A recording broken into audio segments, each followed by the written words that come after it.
നമുക്ക് ശരീരത്തിലുണ്ടാവുന്ന മറ്റ് അസുഖങ്ങളെക്കുറിച്ച് ഭയങ്കരമായി ഡോക്ടേഴ്സ് ഓൺലൈനിലായാലും ഇപ്പോൾ ക്ലാസ് എടുക്കുന്നുണ്ട്. പക്ഷെ അലർജിയെക്കുറിച്ച് നമ്മൾ നോക്കുമ്പോൾ നമുക്ക് കിട്ടുന്ന ഇൻഫർമേഷൻ അല്ലെങ്കിൽ നമുക്ക് കിട്ടുന്ന അറിവുകൾ ഭയങ്കര കുറവാണ്. ആൾക്കാർക്ക് അലർജിനെ പറ്റിയുള്ള വേണ്ടത്ര അവയർനെസ് ഇല്ല എന്നുള്ളതാണ് ഒന്നാമത്തെ കാര്യം.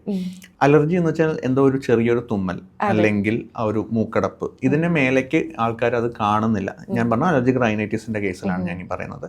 അപ്പോൾ ഒരു എന്തെങ്കിലും ഒരു ആന്റി ഹിസ്റ്റമിൻ ടാബ്ലറ്റ് എടുത്തു കഴിഞ്ഞാൽ അത് മാറി എന്നുള്ളതാണ് തോന്നൽ. ആക്ച്വലി അവിടെ സംഭവിക്കുന്നത് ആ സിംറ്റംസ് അവിടെ നമ്മൾ സപ്രസ് ചെയ്യുന്നു എന്നുള്ളത് മാത്രം. ആ അസുഖത്ത് അവിടെ തന്നെ നിൽക്കുന്നുണ്ട്. ആ അസുഖത്തിനൊരു മാറ്റം ശരിക്കും സംഭവിക്കുന്നില്ല. സ്ഥിരമായിട്ട് ഈ ആൻറ്റിഹിസ്റ്റമിൻ ടാബ്ലറ്റ്സ് എടുക്കുന്ന സമയത്ത് ഇത് സപ്രസ്ഡ് ആവുകയും ഇത് മെല്ലെ മെല്ലെ ആസ്മയിലേക്കും ഒക്കെ ഡെവലപ്പ് ചെയ്യും. എല്ലാ കേസിലും അല്ലെങ്കിൽ മാക്സിമം കേസസ് ഇതിലേക്ക് പോകാൻ സാധ്യതയുണ്ട്. ആൾക്കാർക്ക് അതിനെ പറ്റിയിട്ട് അവയർനെസ് ഇല്ല. അതെങ്ങനെയോ ആസ്മയായി അത്രേ അവർക്ക് അറിയുന്നുള്ളൂ അതിനെ പറ്റിയിട്ട്. കാരണം വിവരം അത്രയും ലിമിറ്റഡ് ആണ് ഇതിനെ പറ്റിയിട്ടുള്ളത്. അപ്പോൾ അലർജിക്ക് കൃത്യമായുള്ള ചികിത്സ മുന്നേ നേടിയാൽ ഈ ആസ്മ എന്ന് പറയുന്ന ഒരു വിപത്തിലേക്ക് എത്താതെ നമുക്ക് രക്ഷപ്പെടാം എന്നുള്ളൊരു കാര്യം പലപ്പോഴും ഇവർക്ക് അറിയുന്നില്ല.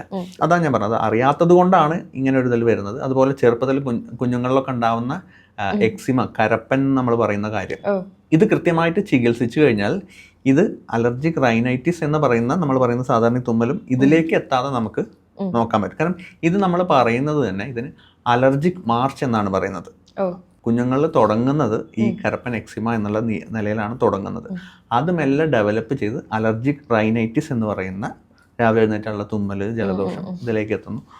മെല്ലെ അത് ചിലപ്പോൾ ഫുഡ് അലർജിയിൽ എത്തുന്നു. ഫൈനലി ആസ്മയിലേക്കാണ് ഇതിൻ്റെ എത്തുന്നത്. ആസ്മയിലാണ്. ഇതൊരു സൈക്കിളാണ്. ഇത് അതിനെയാണ് നമ്മൾ അലർജിക് മാർച്ച് എന്നാണ് ഇതിന് പറയുന്നത്.